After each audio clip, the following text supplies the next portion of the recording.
apart, like some of yourself. Today he's one of the richest. He has, well, it depends how Facebook trades every day. He has around 10 billion, maybe 12 billion, but he's not a pauper by any stretch of the imagination. So in other words, the world is wide open. And I make one projection here. I've looked at you, and there are 3 people right here who will have more than 10 million euros within the next 10 years as their own fortune. The only thing I won't tell you which are the 3 of you. Because I want everybody of you to feel that you're one of them, and therefore you will all try to make the 10 million.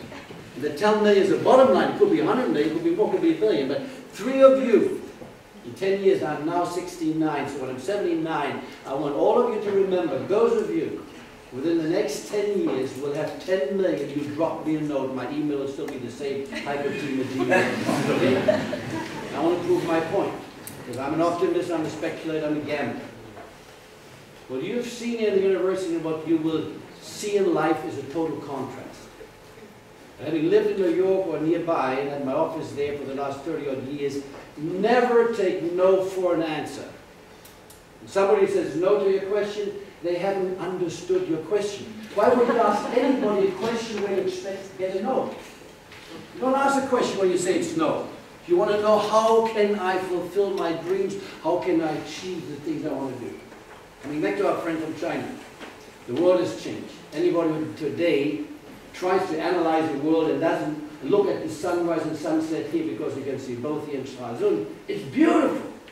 But if you leave out the Far East, Chinese, the Indians, the Indonesians, you miss a big point. We're 7 billion people. We're growing up to 10 billion by the middle of the century, 2050, and then we'll decline back again to 7 billion. That's already in the cards. So we have a growing economy. A lot of people, 2/3 of the world population, want to live as well at least as you and I do today. Now that suggests, obviously, we have an enormous growth ahead of us. It may be not in the areas where we are living in right now, because we're already up at the top. Germany being one of them. We're aging, as you know, the latest aging report came out last night. We are the 2nd oldest nation. You're the exception, the young guys. Germany is the 2nd oldest, which is the oldest nation in the world, age-wise. Can anyone give me the name? Come on, you have to wake up a little bit. China. Funny? China? No. Yeah. China will be 2050, you're right, but it's now Japan so far. So that's just a little bit of us. Women bear less than 1.4 children. We need 2.1 children per woman in variable age group just to maintain our population growth. So we are a dying population. We go from 82 million right down to 50 million if we don't have the Turks and all the other people coming in just to make up the difference. So don't hate them, welcome them, because we just make sure that we have enough money in the pot to pay for our own pension. One of your issues will be, and that's why you have to listen very carefully, that we will have a huge problem, not we, but you, because you will not get your pension paid by the government. There's not enough money in the pot. So don't live in this illusion. You have to create your own pension. But since already 3 of you have figured out, make over 10 million, they can pay for that pension. And the others may be just shy of that. And those of you who fail, they fail because they just didn't understand the message. You all can do it. It's within your power to do it. You just have to use the instruments, you have to analyze yourself, but that's something I want to talk to you this afternoon for those who are interested. But let's talk about the world at large. We have a bull market right now. You know what a bull market is, stocks go up, okay? So we've seen that stocks doubled since 2009, 9th of March. Last year we had a very temporary bear market, meaning the stocks go down, called a bear market.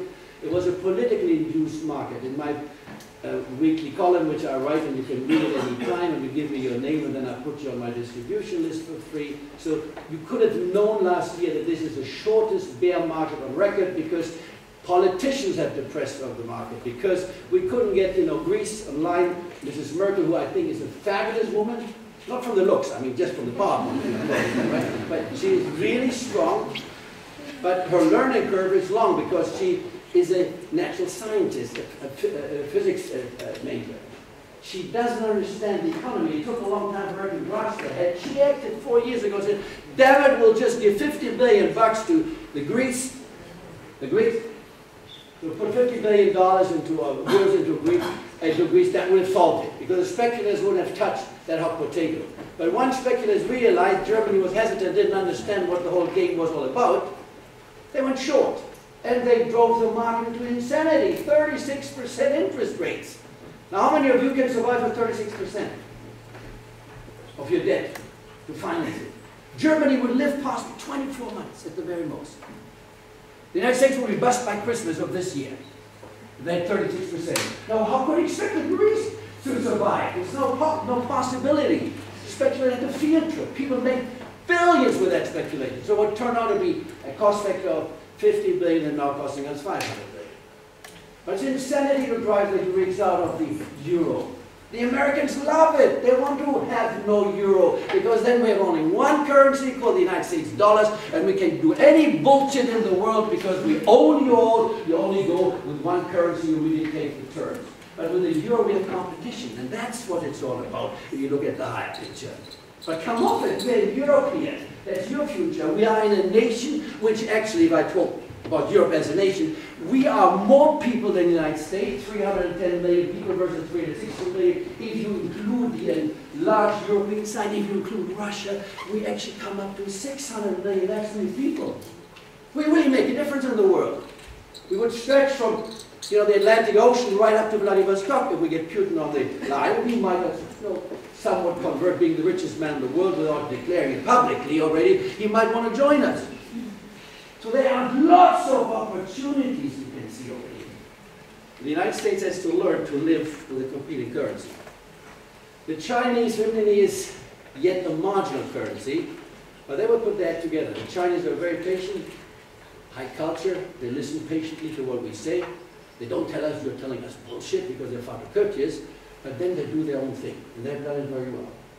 Gradually free their system from communism because they realize the free market is a solution, but the free market without rules, and that's what we heard here from Reinhard when he said about the banking financing system. And your speech actually for me was very enlightening. And why? I will not recommend banks for a very long term. Because what you just told us in plain language, from my point of view as a speculator, banks have only limited upside potential. Would you agree with that? You can't say it loudly, but I want to do the job. I see already, normally, I understood the message, Deutscher Bank, Commerzbank, I still buy for the next 20-30%, but they're not the doubles or triples I'm looking at. In my life, I had one investment where I made 1,000 times my money back, not 1,000%, but 1,000 times, which is a little more.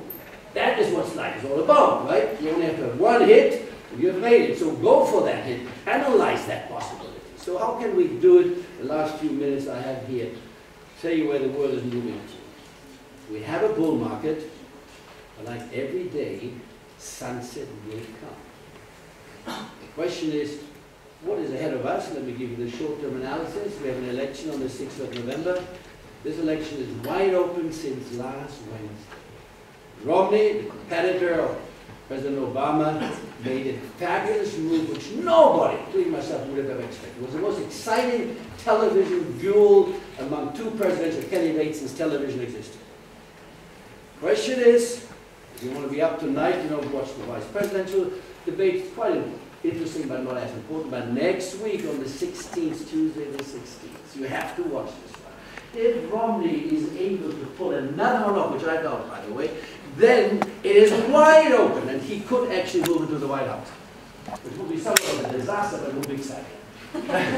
Disaster because what the Republicans think about women is just second-class citizens, and you as women will be diametrically, hopefully, opposed. Abortion is your problem, not my problem, therefore the government I would never interfere, but the Republicans want to interfere in all your private lives and what have you. But as far as the economy is concerned, Romney is the most successful guy. Obama never ran a business, he's a community leader, and so he thinks redistribution is everything. It's part of it, but you need to let the entrepreneur flourish. That's what Mr. Hollande, the president of France, doesn't understand. He wants to tax you when you make $1 million, and you just think you get free. You're paying 75% taxes. What do you do as an entrepreneur? You pack your bags and you relocate your business somewhere else, which is not called France, where the taxes is lower than 75%. That's the solution, guys. And that's when you go to Asia, by the way, when you go to China, you go to other countries, they say, welcome. In their own language, we won't even tax you. So there is the opportunity. In other words, we have to learn from each other. Short term, depends what the outcome of the election is. My forecast still says it could be Obama, but Obama is a lame duck president in his second term. Why? Because he will not have the House, meaning the House of Representatives, the equivalent of the Bundestag, because there he is in the minority, he will stay in the minority. In the Senate, he might just keep it with 1 or 2 votes, but then he's paralyzed because he needs both houses to agree on legislation, and therefore he cannot do very much. So he can't harm us. The economy will grow, but as we heard from the IMF and Madame Lagarde, who I think is a fabulous woman, by the way, they have a woman who is first class. The way she formulates policy and what have you, she realized, she admits that the global economy is slowing down. Slowing down for China means from 10% going down to 7. I think they will go below 7, by the way, but stay about 5. You have India, which is struggling with a 6% rate a little bit at the moment, Brazil with 4 or 5%. But then you have one continent we all forgot is Africa. Africa grows 4 or 6% in the shadow, nobody realizes. That is a coming continent over the next sort of 20 plus years. Not now, but later on, just keep it in mind. So what we're seeing now is a slowing growth. What does it mean? Earnings will come down a little bit. We're coming from a record level. When earnings come down, the price-earnings ratio is going up a little bit without the prices going up. So therefore, the stock market most likely will peak out next year. We'll see possibly a new high in the first quarter, and then the market will normally, what happens after the election is done, the president is for the first term, the market slows down. Now, if you make a mistake and take that as a negative note, that is your opportunity to move into the market then. But that is getting cheap. Question is, where will the market go? But you write the year 2050, the market will be about 50,000. I'm talking about the Dow Jones, not about the DAX. Okay? We're now at 13,000 for those who don't know. That is a pessimistic forecast. 50,000 Dow Jones in the year 2050. It's easy to remember, right? Those of you who made the 10 millions, remember the stock market is without buying. But we just heard from the banking side, there's no money to be made. You don't make money with a loan which pays you 1% or 2%. At the moment, the pensioners and those who are the savers have paid for our crisis. With the crisis we've got, my time is too short to dwell on the negative, the crisis is enormous. That financial crisis, the sovereign debt, is an issue which we will deal with throughout this decade and the part of the next decade. However, what will save us, that's the last sentence I can say, is technology. 8 years ago, there was no YouTube. There was no Facebook. Who doesn't use Facebook here? The answer. Nothing totally new happened, you all have it. My forecast is in 15 years and then Facebook will be unknown because Facebook will be bust, by the way. But that's only the changes. Why can I say this Nokia today has no importance anymore 10 years ago? It was the telephone company. In other words, what we're seeing in the electronic era coming about is fabulous. What we're seeing in the future is, and I'll show you this last one, which I got here. This is a prototype. You can't get it yet, but I got this sample here. That is the new computer of the world. It has basically everything built in. It can show you any picture, enlarged, virtual screen, which is that wide or that tall, you can do it. I get all the information with the top of the button, costs $99.95, by the way, under 100 euros, so that everybody can buy it. You can't buy it yet because it's just a prototype. It gets all the information. There's a computing power of a computer which today fits in half of this room size. That will be done in the next 15 years. Do I dream it? Well, I'll give you the proof. This thing over here, today you know it was a smartphone, 20 years ago didn't exist. Had you asked anybody before you were born, or some of them just little toddlers, someone asked, what is this? They would have known it. If you said that's a telephone, they say, well, there's no line, there's no cord. So you don't need a cord. Gee, no cord, you can still make phone. That must be expensive. No, you get it for free.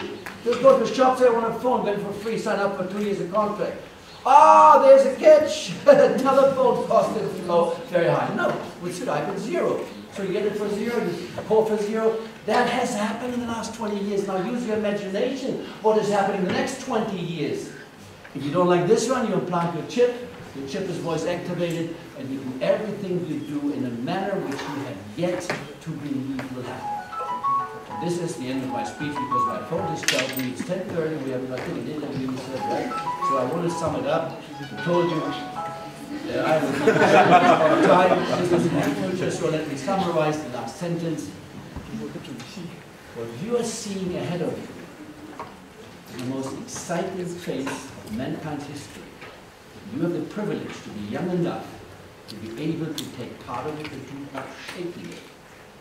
Those of you who miss out, tough luck. No sorry for you, but I only want to wake up you a little bit and tell you, you could participate. You're at the right place, you're at the right time, make the best use of it. In other words, I remain the optimist and repeat and say, der Pessimist ist der einzige Mist, auf den ich setze.